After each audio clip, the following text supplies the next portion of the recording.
ಹೊಳೆನರಸೀಪುರದಲ್ಲಿ ಮಳೆ ಹಾನಿ ಪ್ರದೇಶಕ್ಕೆ ಜಿಲ್ಲಾ ಮಂತ್ರಿ ಕೆಎನ್ ರಾಜಣ್ಣ, ಸಂಸದ ಶ್ರೇಯಸ್ ಪಟೇಲ್, ಶಾಸಕ ಶಿವಲಿಂಗೇಗೌಡ, ಜಿಲ್ಲಾಧಿಕಾರಿ ಸಿ ಸತ್ಯಭಾಮ, ಎಸ್ಪಿ ಮೊಹಮ್ಮದ್ ಸುಜಿತ್ ಇತರರು ಭೇಟಿಯನ್ನು ನೀಡಿದರು.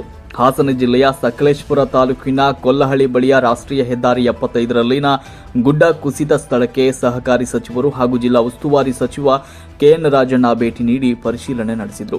ಬಳಿಕ ಮಾತನಾಡಿದ ಅವರು, ಈ ಭಾಗದಲ್ಲಿ ಮಳೆಯಿಂದ ಗುಡ್ಡ ಕುಸಿತ ಆಗಲು ಹೆದ್ದಾರಿ ಕಾಮಗಾರಿಗಾಗಿ ಕಡಿದಾಗಿ ಮಣ್ಣು ತೆಗೆದಿರುವುದೇ ಕಾರಣ.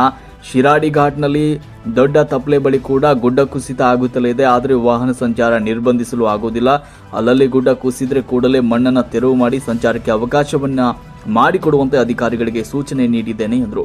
ಹಾಸನ ಸಕಲೇಶಪುರ ಮಾರ್ಗದಲ್ಲಿ ಈಗಾಗಲೇ ಟೋಲ್ ವಸೂಲಿಗೆ ಮುಂದಾಗಿದ್ರೆ ಆದರೆ ಅದಕ್ಕೆ ಅವಕಾಶ ನೀಡೋದಿಲ್ಲ. ಜನರ ಹಿತದೃಷ್ಟಿಯಿಂದ ಏನೇನು ಕ್ರಮ ಕೈಗೊಳ್ಳಬೇಕು, ಎಲ್ಲಾ ರೀತಿಯ ಮುಂಜಾಗ್ರತಾ ಕ್ರಮವನ್ನ ಕೈಗೊಳ್ಳಲಾಗುವುದು ಅಂತ ಹೇಳಿದ್ದಾರೆ.